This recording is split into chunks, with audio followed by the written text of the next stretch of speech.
জয় হিন্দ। আজকে তোমাদের ভূগোলের 18 নম্বর ক্লাস। এই ক্লাসে আমরা আলোচনা করব বায়ুর কাজ সম্পর্কে। আমি তোমাদের বলেছি 2026 সালে যারা মাধ্যমিক পরীক্ষা দেবে পশ্চিমবঙ্গ বোর্ড থেকে, তাদের জন্য ইতিহাস এবং ভূগোলের সম্পূর্ণ ক্লাস আমার ইউটিউবে করাবো। আজকে ভূগোলের 18 নম্বর ক্লাসে বায়ুর কাজ সম্পর্কে পড়ব। এর আগে 17টা ক্লাস আমার ইউটিউবে আছে, তোমরা সেই ইউটিউবে গিয়ে সেই ক্লাসগুলো ফলো করতে পারো। আজকে বায়ুর কাজ সম্পর্কে পড়ব। বায়ুর কাজ তোমাদের যে টপিকে আছে সেটা সম্পর্কে। বায়ুর কাজ মিশরের দেবতা অনুসারে নাম হয়েছে ইউলাস, অর্থাৎ মিশরের দেবতার নাম ইউলাস। আর বায়ুর কাজকে ইংরেজিতে বলা হয় কি, এওলিয়ান প্রসেস, অর্থাৎ এওলিয়ানের কার্য। মিশরের দেবতার নাম ইউলাস, বায়ুর দেবতার নাম, সেই অনুসারে বায়ুর কাজকে বলা হয় এওলিয়ান প্রসেস। কি বললাম? মিশরের দেবতার নাম ইউলাস, সেই দেবতা কি? বায়ু দেবতার নাম, অর্থাৎ এটা কি বায়ু দেবতার নাম। বায়ু দেবতার নাম ইউলাস, সেই অনুসারে বায়ুর কাজকে বলা হয় কি এওলিয়ান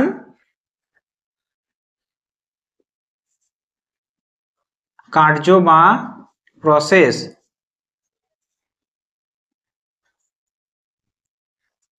আজকে ক্লাসের বিষয়বস্তু কি তোমাদের পড়াবো? বায়ুর কাজে প্রভাবিত এলাকা, অর্থাৎ বায়ু সব থেকে বেশি ক্ষয় কাজ বা সঞ্চয় কাজ কোথায় করে, অর্থাৎ বায়ুর কাজে প্রাধান্য লাভ কোথায় কোথায় পাওয়া যায়, কোথায় কোথায় হয়।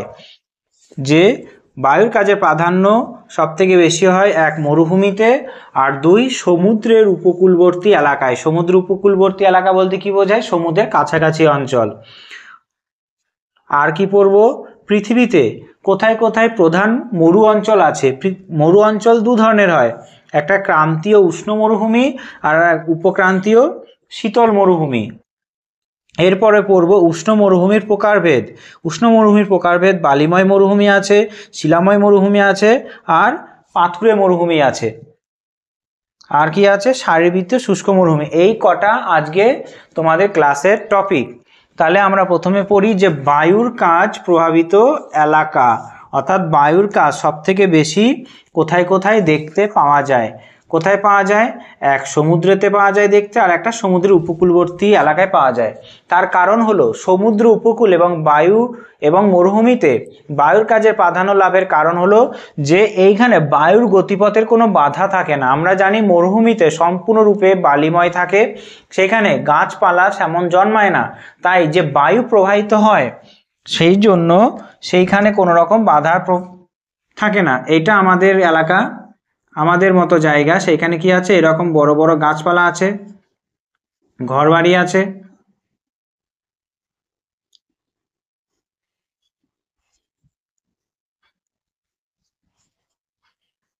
আর এইটা হলো মরুভূমি, সম্পূর্ণ ফাঁকা। ছোট বড় ক্যাকটাস জাতীয় গাছ দেখা যায়, কিন্তু সেই ক্যাকটাস বায়ুকে তেমন আর বাধা দিতে পারে না। ছোট বড় ক্যাকটাস জাতীয় গাছ দেখা গেলেও বায়ুকে তেমন বাধা দিতে পারে না, তাই বায়ু এইখানে খুব দ্রুত সামনের দিকে এগিয়ে যায়, কিন্তু এইখানে বায়ু যেতে পারে না কারণ গাছে বাধা পায়। তাই মরুভূমি অঞ্চলে বায়ুর গতিপথের বাধার অভাব আছে, কোনো রকম বাধা দেওয়ার মতো বায়ুর নেই। তাই মরুভূমিতে বায়ুর কাজ সব থেকে ভালো হয়। এবং সমুদ্রের কাছাকাছিও তোমরা দেখেছো উপকূলবর্তী এলাকায় প্রায় ফাঁকাই থাকে, সেই কারণে সমুদ্রের উপকূলবর্তী এলাকায়ও বায়ু বিনা বাধায় অনেকটা দূর অতিক্রম করতে পারে। তাই সমুদ্রের উপকূলের কাছাকাছি যে বালি, সেটা অনেকটা উড়ে চলে যায়। তাই মরুভূমিতে এবং সমুদ্রের উপকূলবর্তী এলাকায় বায়ুর গতিবেগ বাধার কোনো কিছু নেই, তাই এখানে বায়ুর ক্ষয়কাজ সব থেকে বেশি, অর্থাৎ বায়ুর গতিপথের বাধার অভাব। অর্থাৎ এখানে বায়ুর গতিপথে বাধা আছে, কিন্তু এখানে মরুভূমি, এটা আমাদের অঞ্চল, সাধারণ অঞ্চল, এটা সাধারণ অঞ্চল। আর এটা কি? মরুভূমি অঞ্চল। তাই এখানে বায়ু বেশি ক্ষয় করে আর সঞ্চয় করে। আর কি বলেছে, উন্মুক্ত ও আলগা ভূমি। আমরা জানি মরুভূমিতে গাছপালা কম থাকার কারণে যে বালিগুলো থাকে সেইগুলো আলগা হয়, একটু হাওয়া দিলেই উড়ে যায়, অর্থাৎ আলগা বালি মাটি খুব সহজে একটু হাওয়ার আঘাতেই উড়ে যায়। আর মরুভূমিতে সেই পরিস্থিতিই আছে, মরুভূমিতে আলগা বালি থাকায় একটু হাওয়া গেলেই যে বালিগুলো আছে কি হয়, এরকম করে এখান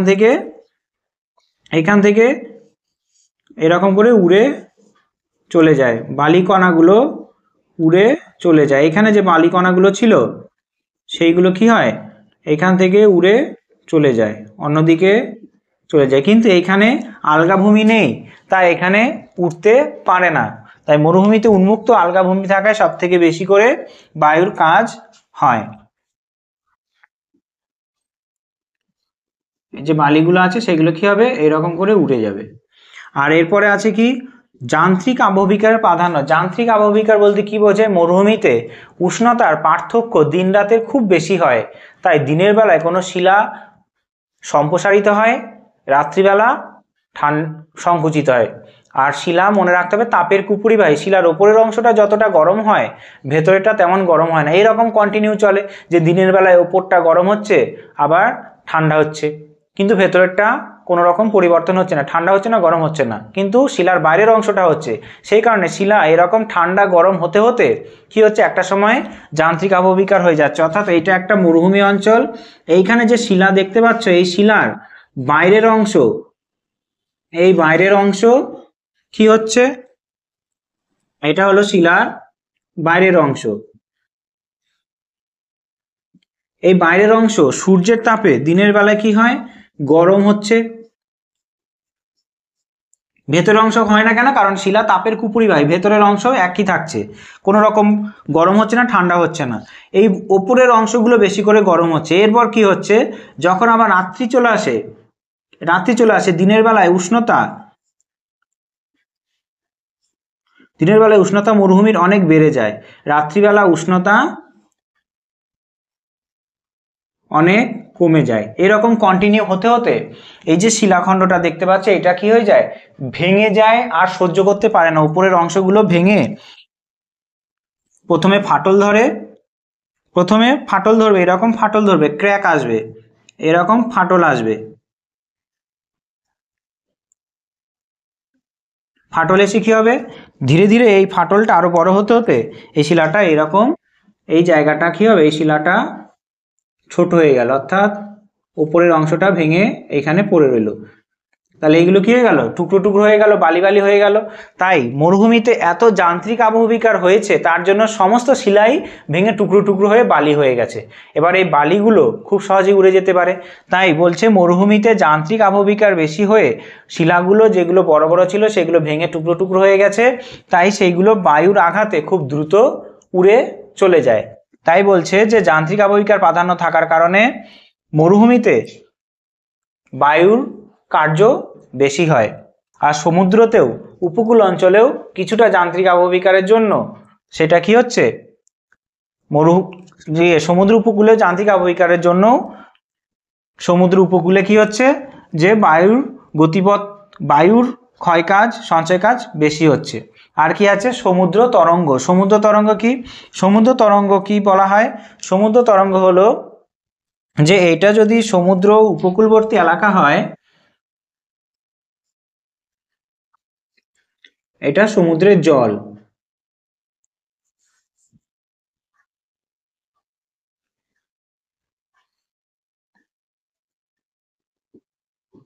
সমুদ্রের জলের ঢেউয়ে এই যে এই অংশটা কি হচ্ছে, ধীরে ধীরে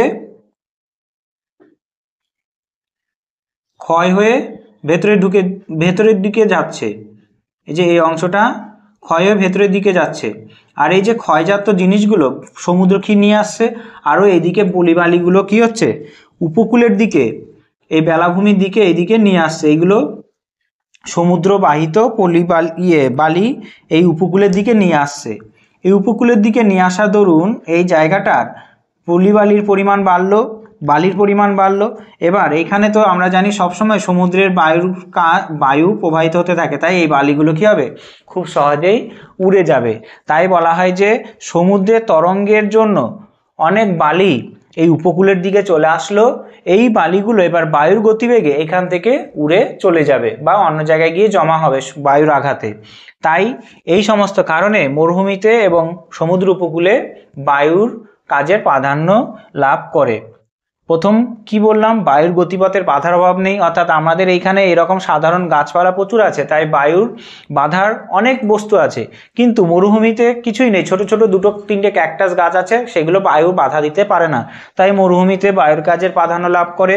সমুদ্র উপকূলেও সেম, কারণ গাছপালা কম থাকে সমুদ্রের উপকূল বরাবর।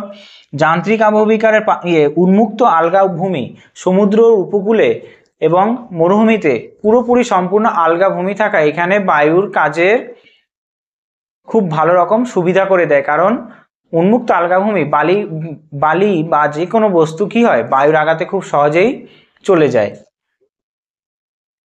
আর যান্ত্রিক আবহবিকার বেশি হয়েছে, আমরা বললাম যান্ত্রিক আবহবিকার সমুদ্র তরঙ্গের দ্বারা যে বালিগুলো এসেছিল বেলাভূমিতে বা সমুদ্রের উপকূলের কাছাকাছি, সেইগুলো বায়ুর দ্বারা আঘাতে অন্যদিকে উড়ে চলে যাবে। তাহলে বায়ুর প্রাধান্য লাভের কারণ মরুভূমি এবং সমুদ্র উপকূলে, সেটা বোঝা গেল। এরপরে কি হবে, এরপরে ক্রান্তীয় এবং উপক্রান্তীয় শীতল এবং উষ্ণ মরুভূমিগুলো কোথায় আছে পৃথিবীর ম্যাপ এঁকে তোমাদের একটা চিত্র দেখাবো যে কোথায় কোথায় পৃথিবীর এই উষ্ণ এবং শীতল মরুভূমিগুলো আছে। আমি পৃথিবীর ম্যাপ আঁকছি, তোমরা মন দিয়ে দেখো, তোমরাও নিজেরাও খুব সহজে খুব দ্রুততার সঙ্গে পৃথিবীর ম্যাপ একটা আঁকতে পারবে।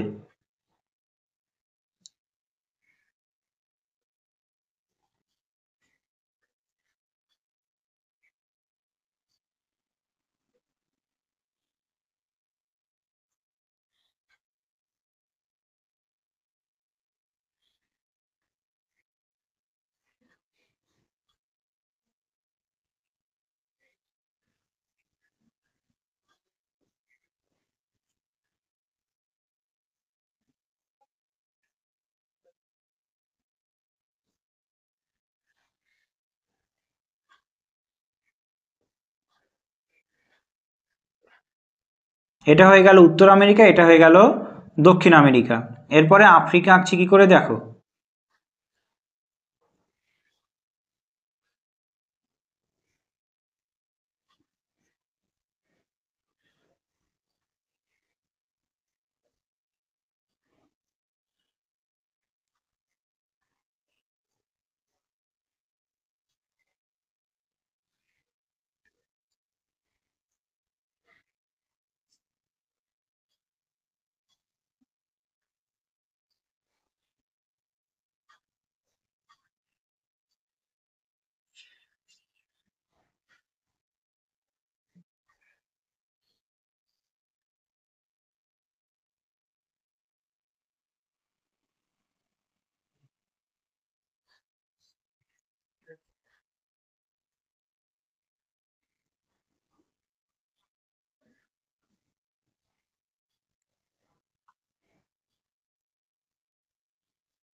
এটা ভারত,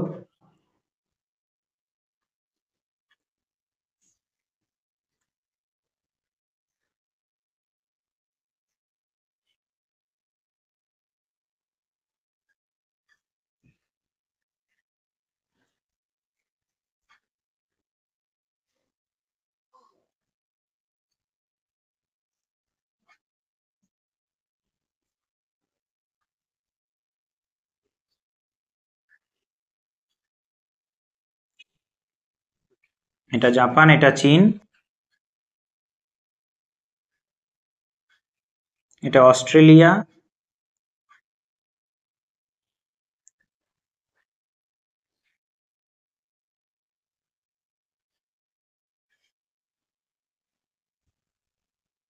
খুব দ্রুততার সঙ্গে এটা আঁকলাম, তাই পৃথিবীর কোথায় কোথায় কি অবস্থান আছে কিছুটা হলেও ধারণা করা যাবে এই ম্যাপ থেকে। ঠিক আছে, এটা গ্রিনল্যান্ড, এটা লন্ডন ইংল্যান্ড, এটা শ্রীলঙ্কা। তাহলে দেখো পৃথিবীর যে ভূমিরূপগুলো আছে, এটা হলো নিরক্ষরেখা। পৃথিবীর যে মরুভূমিগুলো আছে সেইগুলো কোথায় আছে সেটা তোমাদের এখন দেখাবো।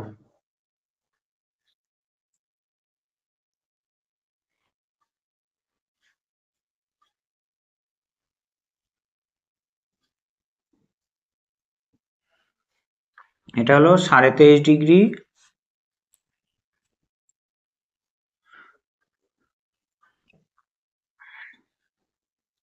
উত্তর, এটা হলো কর্কটক্রান্তি রেখা, এটা হলো মকরক্রান্তি রেখা।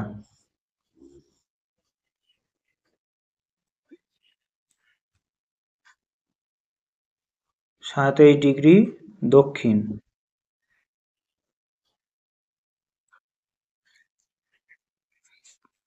তাহলে এটা একটা ওয়ার্ল্ডের ম্যাপ আঁকলাম আমি। সেই ওয়ার্ল্ডের ম্যাপে কোথায় মরুভূমিগুলো আছে সেটা তোমাদের একবার করে আইডেন্টিফাই করাবো, ঠিক আছে?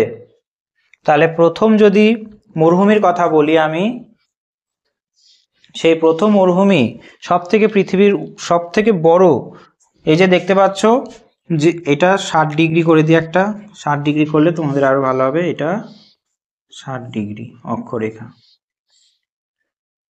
এটা 60 ডিগ্রি।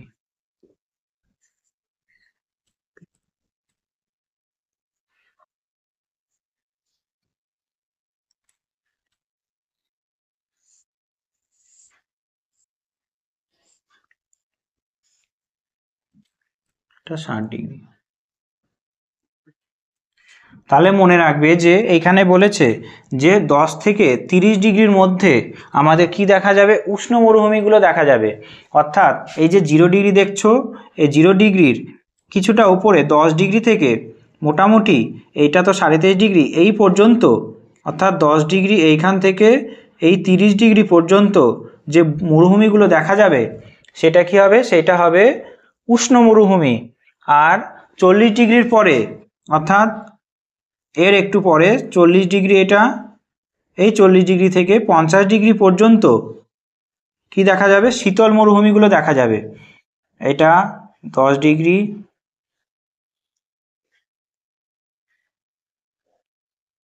এটা 30 ডিগ্রি, আর এটা 50 ডিগ্রি। তাহলে দেখতে পাচ্ছ যে 10 ডিগ্রি থেকে 30 ডিগ্রির মধ্যে, অর্থাৎ এই বরাবর যে মরুভূমিগুলো থাকবে সেগুলোকে বলা হবে কি, উষ্ণ মরুভূমি। আর উপক্রান্তীয় শীতল মরুভূমি কোনগুলো, 40 ডিগ্রি থেকে 50 ডিগ্রি অক্ষরেখার মধ্যে যেগুলো থাকবে সেইগুলো হলো শীতল মরুভূমি, ঠিক আছে? এবার ক্রান্তীয় উষ্ণ মরুভূমির মধ্যে সব থেকে বড় মরুভূমি আছে আমাদের এখানে, আছে কি সাহারা। এই যে এটা কি, এটা হলো সাহারা মরুভূমি, এটা এস দিয়ে আমি ডিনোট করছি, এটা হবে সাহারা। সব থেকে পৃথিবীর বড় উষ্ণ মরুভূমি যেটা আছে কোথায়, যেটা আছে আফ্রিকাতে, আফ্রিকাতে সাহারা মরুভূমি আছে, ঠিক আছে? এরপরে আর একটা আছে যে